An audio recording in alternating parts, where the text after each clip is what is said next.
ഗതാഗത വകുപ്പ് മന്ത്രി കെ ഗണേഷ് കുമാറിനെതിരെ ഇതാ വീണ്ടും ഒരു ഗുരുതര ആരോപണം ഉയർന്നിരിക്കുന്നു.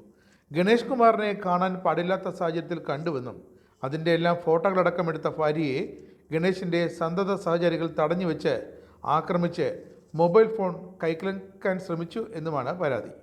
പോലീസ് സംഭവസ്ഥലത്തെത്തിയെങ്കിലും ഇടപെടാതെ പിൻവാങ്ങുകയായിരുന്നു എന്നും ആരോപണമുണ്ട്. ശനിയാഴ്ച ഉച്ചയ്ക്ക് 2 മണിയോടെയാണ് സംഭവം. വാളകത്തെ കുടുംബ വീട്ടിൽ മുന്നറിയിപ്പില്ലാതെ എത്തിയ ഭാര്യ ഗണേഷിനെ കാണാൻ പാടില്ലാത്ത സാഹചര്യത്തിൽ കാണുകയായിരുന്നു. മുൻ DGP ആർ ശ്രീലേഖയുടെ ഭർത്താവിൻ്റെ സഹോദരിയായ ഭാര്യ ഉടൻ തന്നെ ശ്രീലേഖയുമായി ബന്ധപ്പെട്ടു. നടന്ന കാര്യങ്ങളെക്കുറിച്ച് ശ്രീലേഖയെ ധരിപ്പിച്ചപ്പോൾ സുരക്ഷയ്ക്കായി സർക്കാർ ഏർപ്പെടുത്തിയ 112 ടോൾ ഫ്രീ നമ്പറിൽ വിളിച്ച് സഹായം തേടാനാണ് ഉപദേശം നൽകിയത്. ഇത് പ്രകാരം തിരുവനന്തപുരത്തെ പോലീസ് ഹെഡ്ക്വാർട്ടേഴ്സിൽ കൈകാര്യം ചെയ്യുന്ന 112 നമ്പറിൽ ബന്ധപ്പെട്ട ഭാര്യ താൻ ആരാണെന്നും കാര്യത്തിൻ്റെ ഗുരുതരാവസ്ഥയെക്കുറിച്ചും പോലീസിനെ അറിയിച്ചു.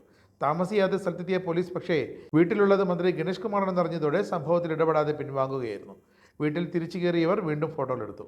ഭാര്യയിൽ നിന്നും മൊബൈൽ കൈക്കലാക്കാൻ സഹായികളായ പ്രദീപിനോടും ശാന്തിനോടും നിർദ്ദേശം നൽകുകയാണ് മന്ത്രി ചെയ്തത് എന്നാണ് ആരോപണം. ഇതനുസരിച്ച് വാതിൽ കുറ്റിയിട്ട് സഹായികൾ ഇവരിൽ നിന്ന് മൊബൈൽ തട്ടിപ്പറിക്കാൻ ശ്രമിച്ചെങ്കിലും അവർ വിട്ടുകൊടുത്തില്ല.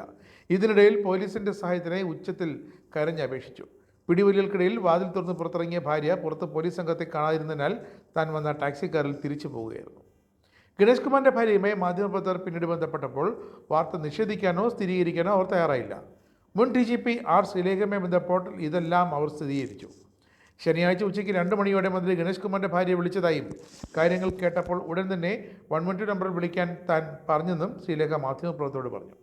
കൗൺസിലർ എന്ന നിലയ്ക്കോ BJP നേതാവ് എന്ന നിലയ്ക്കോ അല്ല, ഭർത്താവിൻ്റെ സഹോദരി എന്ന നിലയ്ക്കാണ് താൻ ഗണേഷിൻ്റെ ഭാര്യയോട് സംസാരിച്ചതെന്ന് ശ്രീലേഖ പറയുന്നു. എന്തായാലും കെ ഗണേഷ് കുമാർ നിയമസഭാ തിരഞ്ഞെടുപ്പെടുത്ത വേളയിൽ മറ്റൊരു വൻ വിവാദത്തിൽ അകപ്പെട്ടിരിക്കുകയാണ്. അതും സ്വന്തം കുടുംബത്തിൽ നിന്ന് തന്നെയാണ് പരാതി ഉയർന്നതെന്നും ശ്രദ്ധേയം.